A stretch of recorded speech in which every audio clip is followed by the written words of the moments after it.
or not, babayaran mo naman yung ticket na yun eh. Di ba? And Madam Chair, may I clarify that point? No? Yes, may overbooking, pero pag nag-overbook, the airline negotiates, hindi yung alis ka dyan, di ba? Usually dyan, sa ibang airlines, they go in, sino yung gusto ng voucher or may $100 dito, sino may gusto, di ba?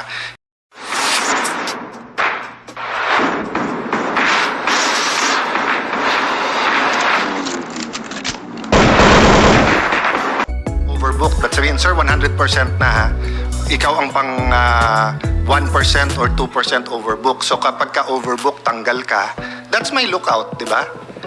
Pero kung wala akong kamalay-malay, tapos I'm attending a wedding, I'm attending a funeral, I'm attending whatever, bigla akong tanggalin, wala akong kalaban-laban sa airlines. No? And it's not like pre-pandemic that you have many flights, you just take another one, this one, di ba?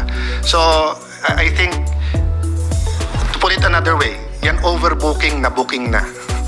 So, can we have rules? Wala, G naman eh, general patronage. Yeah, can we clarify those rules? Because incentives and disincentives, sir, works eh, di ba? So, but we are improving the package in our new major passengers. We are fully working on package and improving the Yes, Mr. President, going back to the observation of our colleague, that's true. Usually the airlines will offer so that you can voluntarily give up your seat for a certain amount of compensation. Sadly with PAL, and other airlines sometimes, they'll say, sorry, hindi ka pwede. They don't ask, yes, they just choose. Ikaw hindi ka pwede. Yeah, that's what I meant, Madam Chair, di ba? Yes. So, in terms of business-wise, again, sa DTI ko ito i-bring up. But for example, sa amin sa sulok kasi kami ng Taguig 2-3 times a week, namamatay yung Sky Cable, yung internet, di ba? One time namatay for 3 days. I see one of our officials there na ganun din, no? But pagdating ng bill sa amin, buo pa rin yung bill, di ba? Hindi nila binabawasan. So ang point ko is if the regulators or people overseeing them make sure na masakit sa kanila to overbook, then it will become not a matter of kindness to them, but a matter of a business decision na, uy, mas mahal sa amin mag-overbook kasi pag nahuli kami or ganito yung overbook, mas maganda pa nga sigurong may isa o dalawa mag-cancel, may fee pa rin, eto lang lugi namin. Pero pag 10% in overbook at dumating yung 100%, yung 10% pag binayaran namin yan, mahal yan. So, in reality, incentives and disincentives really work. So, may I just suggest that as they are preparing that package, how do I put it?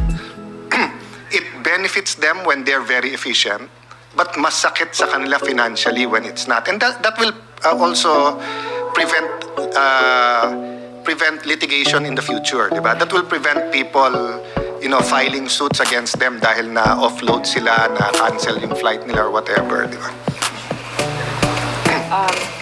Mr. President, actually, airing airlines are penalized in accordance with the provisions of RA 776. However, given that the penalty is limited to 5,000 pesos lang per violation, the CAB is in the process of amending penalty provisions in accordance with the Public Service Act.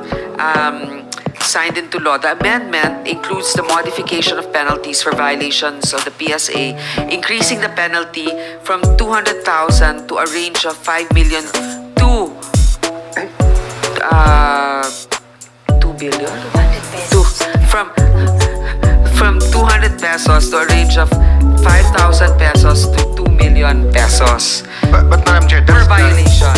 Yeah, I agree with that and I'll support you when you take that up, no? But iba siguro yung penalty at saka yung compensation, di ba? Oo, iba. So, pwede namang meron din tayong rules on how you will compensate a passenger, but it is not in the nature of a penalty. So, yung penalty kasi may rules kang hindi sinunod. Ito naman, it's more contractual. Dahil hindi mo nasunod yung kontrata, ito yung bayad mo. Diba? Mr. President,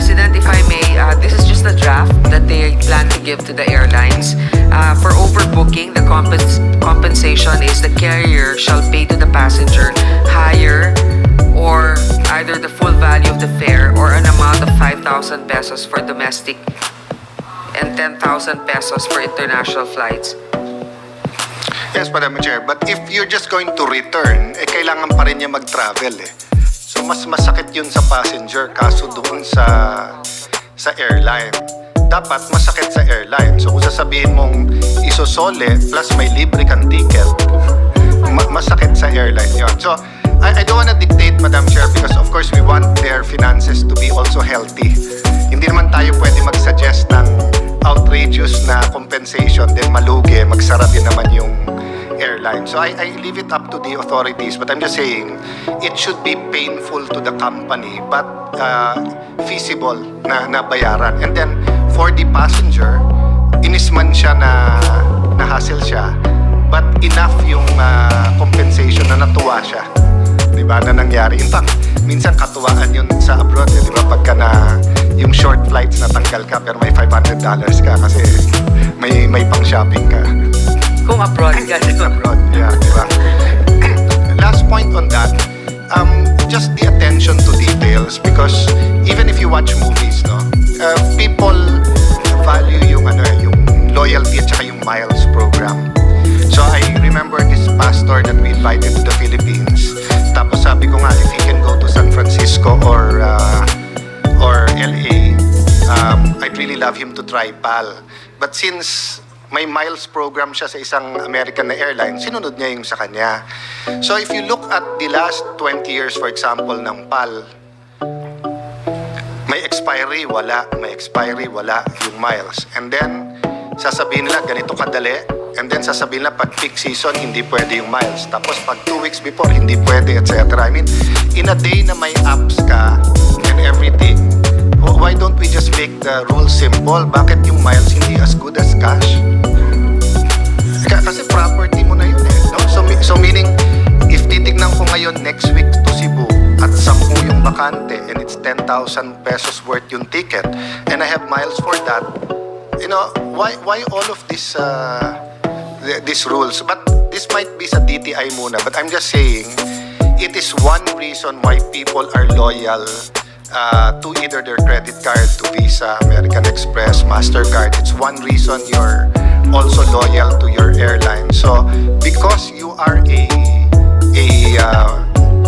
flag carrier, your word matters. So they don't have to follow yung sinabi ko na good as cash, but pwede bang your yes is yes, your no is no? Hindi yung na biglang sabihin nyo, biglang may expiry yung miles, biglang wala, etc. So parang you lose faith on the airline. Yung problema, it carries the name of the Philippines.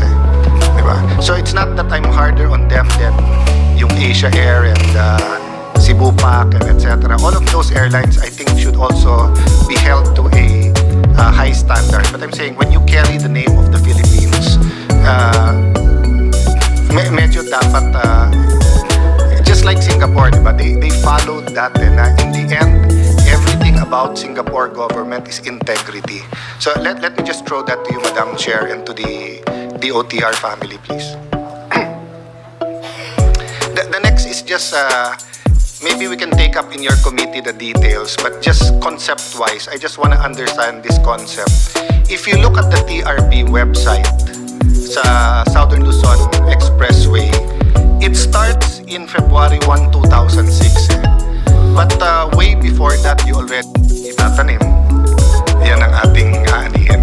No? So, better airports, better highways, better buses, transportation, more efficient transportation, cheaper cost, better for everyone.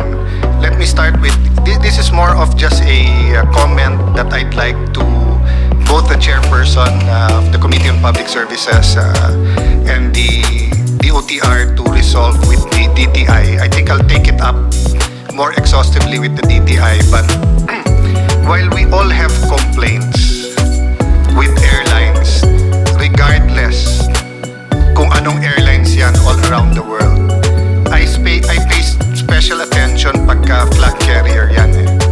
Diba? Kasi nga, ang dala mo na pangalan ng bansa. And to be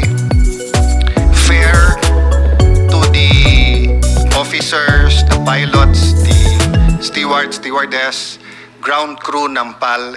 They do an excellent job. If you had the privilege of being on a presidential flight, you would see that given the right resources, right motivation, the right plane, pwedeng lumaban ang PAL sa pinakamagagandang airline sa buong mundo. And kahit hindi apples to apples, kahit na yung sa kanila yung best na malalaking plane, sa atin mas maliliit, but from the food to the kindness of the people, the smoothness ng flight, nandun lahat yun. No? So I'm not commenting on the excuse me, medyo suffering from, I'm praying to be charismatic but I'm also asthmatic. So so the comment that I want to make is that grabe na yung complaint sa PAL. No, and Senator Pia, I'm not sure if she went to Australia during the World Cup ng women. Alam na pala na sira yung entertainment system, sira yung silya. Pinasakay pa rin, wala pa rin alternative seat. And ang attitude, wala tayong magawa, bahala ka na lang. Even before the flight, they could have already said, walang gagamit ng seat na to kasi sira. Numerous celebrities have been on Facebook, TikTok, Instagram about their complaints. Personally, sa akin, I was in Cebu for a conference. Makasama namin got an email. Ako, I didn't get an email. Kung meron mga senior citizen na they want to make sure na may flight, for example, na mas malaki yung airplano because they want to be in front, importante sa kanila banyo, halimbawa, magpapalit ng flight na hindi sasabihin ko ano yung airplano and everything. No? So I want to take it up with DTI because it's also a consumer protection issue. But I think the DOTR and all of us have special memories with PAL, diba? But I think there has to be an ultimatum with them. If you want to be flag carrier, there's a certain standard that you have to follow. If you cannot follow that standard, you can continue operating but don't use Philippine Airlines, di ba? Kasi nga, pangalan natin yung nandun. So, I don't know pa rin yung feeling ko na ngayon na meron American airline that will be catering to the Philippines and to the US. Kasi I felt that isa natin pride yun na basta't San Francisco, LA, and New York. Their New York flights are always really, really good.